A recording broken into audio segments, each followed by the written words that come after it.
Setelah dirilis pada 9 Juni 2021 lalu, serial Loki akhirnya resmi tamat pada episode ke-6-nya yang dirilis pada 14 Juli 2021. Pada akhir episode kelimanya yang tayang pekan lalu, kita pun disajikan dengan momen menggantung tatkala Loki dan Sylvie hendak memasuki markas pemimpin TVA yang sebenarnya. Nah, di episode ke-6-nya ini langsung melanjutkan momen tersebut. Sewaktu masuk ke kamar kas yang berwujud benteng tersebut, mereka pun langsung bertemu dengan Miss Minutes yang ternyata menjadi asisten dari pemimpin dari TVA yang sebenarnya. Sosok pemimpin yang dimaksud adalah He Who Remains yang tak lama kemudian ditemui oleh Loki dan Sylvie. Namun, hal yang bikin momen itu menarik justru berada di balik identitas aktor pemeran sosok He Who Remains.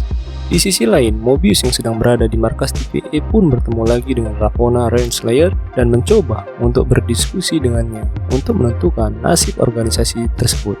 Selain itu, Mobius pun turut bekerja sama dengan Hunter B-15 untuk membuat kekacauan di TVA. Sedikit demi sedikit, rahasia besar dari organisasi tersebut pun akhirnya terungkap oleh para anggotanya. Nah, penasaran bagaimana keseruan serial Loki di episode ke-6? Mari simak review gua di video ini. Yang pertama, He Who Remains atau Kang the Conqueror. Seperti yang sudah dibahas pada bagian pembuka, pemimpin sebenarnya dari TVA disebut sebagai He Who Remains. Namun, menariknya, aktor pemeran He Who Remains tersebut adalah Jonathan Major yang pada tahun 2020 lalu sudah diumumkan bakal menjadi Kang the Conqueror di film Ant-Man and the Wasp: The Quantumania. Hal ini pun dapat diartikan bahwa pemimpin TVA dan Kang adalah sosok yang sama. Meski begitu, kemungkinan besar mereka merupakan varian dari dua universe yang berbeda. Sebab, berdasarkan penjelasan dari He Who Remains di episodenya, kabarnya ada banyak varian jahat dirinya yang siap mengambil alih multiverse dengan cara perang sekalipun. Selain itu, He Who Remains juga sempat menjelaskan kalau dirinya punya banyak sebutan. Salah satunya adalah penakluk atau conqueror. Lalu, pada akhir episodenya, kita juga diperlihatkan patung dari pemimpin TVA yang baru. Namun, sosok tersebut bukanlah Timekeepers, melainkan He Who Remains atau kemungkinan besar variannya yang kini telah menggunakan sebutan Kang the Conqueror. Bagian ending itu pun kemungkinan besar akan dilanjutkan ke film Ant-Man and the Wasp: Quantumania mendatang. Yang kedua, misteri file yang diberikan Miss Minutes ke Ravonna Renslayer. Pada episode sebelumnya, Ravonna Renslayer sempat meminta berkas tentang awal mula terciptanya TVA kepada Miss Minutes. Namun, di episode ke-6 serial Loki, Ravonna justru diberikan sebuah file lain oleh Miss Minutes. Maskot dari TVA tersebut pun kemudian mengatakan kepada Ravonna bahwa file itu merupakan pemberian dari dia yang kemungkinan merujuk pada sosok He Who Remains. Berkas yang diberikan kepada Ravonna itu pun cukup menjadi misteri, karena tidak terungkap hingga akhir episodenya. Namun, dalam beberapa adegan berikutnya, kita bisa melihat Ravonna yang bergegas pergi ke sebuah tempat misterius menggunakan tempe. Sayangnya, lagi-lagi, kita tidak diberitahu kemana dia pergi. Tapi, Ravonna sempat mengatakan bahwa itu dilakukan untuk mencari kebebasan. Dalam tanda kutip. Jika mengacu kepada komiknya, Ravonna sebenarnya merupakan seorang putri dari kerajaan yang ditaklukkan oleh Kang the Conqueror, yang kemudian jatuh cinta kepadanya. Nah, bisa saja di serialnya ini, Ravonna justru diperintah oleh Kang untuk memimpin timeline atau universe baru yang muncul di akhir episodenya. Dari sinilah kemudian hubungan mereka mulai berlanjut seperti di komiknya.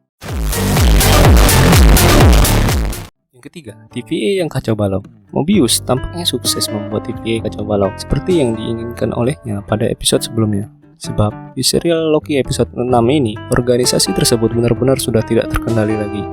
Salah satu faktornya adalah karena Mobius bekerja sama dengan Hunter B-15 untuk mengungkap fakta bahwa para agen di TVA adalah varian dengan menunjukkan varian dari Ravonna Renslayer. Selain itu, kacaunya TVA juga disebabkan karena muncul cabang timeline baru alias lahirnya multiverse, sehingga sudah tidak ada sacred timeline lagi. Kemunculan banyak timeline baru secara berbarengan tersebut tentunya akan sulit diperbaiki oleh TVA secara sekaligus. Oleh karena itu, Mobius dan Sylvie bisa dibilang sukses menumbangkan TVA sesuai dengan tujuan mereka. Yang keempat, lahirnya Multiverse of Madness yang sesungguhnya. Seperti yang dijelaskan oleh He Who Remains, keberadaan dirinya membuat semesta hanya memiliki satu timeline yang disebut sebagai Sacred Timeline. Dia pun kerap menjaga kondisi tersebut selama jutaan tahun agar tidak terjadinya perang antar universe. Namun, setelah dia dibunuh oleh Sylvie, kini sudah tidak ada lagi yang menjaga kestabilan cycle timeline, sehingga lahirnya banyak multiverse secara sekaligus. Ending dari serial Loki episode 6 tersebut dapat dipastikan akan langsung berdampak pada kelanjutan MCU ke depannya, yang bakal turut memiliki konsep multiverse. Apalagi beberapa proyek MCU mendatang juga telah dikonfirmasi akan mengusung konsep multiverse, mulai dari Spider-Man No Way Home hingga Doctor Strange in the Multiverse of Madness yang punya judul sesuai dengan ending serial Loki. Yang terakhir, kisah yang bakal berlanjut ke musim kedua. Harus diakui, episode terakhir dari serial Loki justru lebih banyak melahirkan pertanyaan baru terkait serialnya ketimbang menjawab sejumlah misteri yang sudah ada sebelumnya. Hal ini pun bisa dilihat dari endingnya yang sangat menggantung serta banyaknya plot hole tentang banyak hal. Well, beruntungnya di adegan mid-credit terungkap bahwa serial ini akan berlanjut ke musim kedua. Sayangnya, belum diketahui secara pasti kapan season keduanya akan dimulai diproduksi ataupun bakal dirilis. Namun, kemungkinan besar ending dari serial tersebut juga akan berkaitan dengan film Spider-Man No Way Home, Doctor Strange in the Multiverse of Madness, dan Ant-Man and the Wasp: Quantumania. Jika mengacu pada endingnya, kemungkinan sosok Kang the Conqueror akan punya peran besar pada musim keduanya mendatang. Nah, mengingat Quantumania baru akan rilis pada Februari 2023, kemungkinan Loki Season 2 akan rilis terlebih dahulu pada 2022 mendatang, atau setidaknya setelah Doctor Strange 2. Jadi, Loki Season 2 akan menjadi pengenalan dari Kang sebelum dia menjadi villain utama di Quantumania. Nah, itulah ulasan gua terkait serial Loki episode 6. Bagaimana tanggapan lo dengan episode terakhir serial superhero tersebut? Apakah lo puas? Share pendapat lo di kolom komentar ya. Gua tunggu.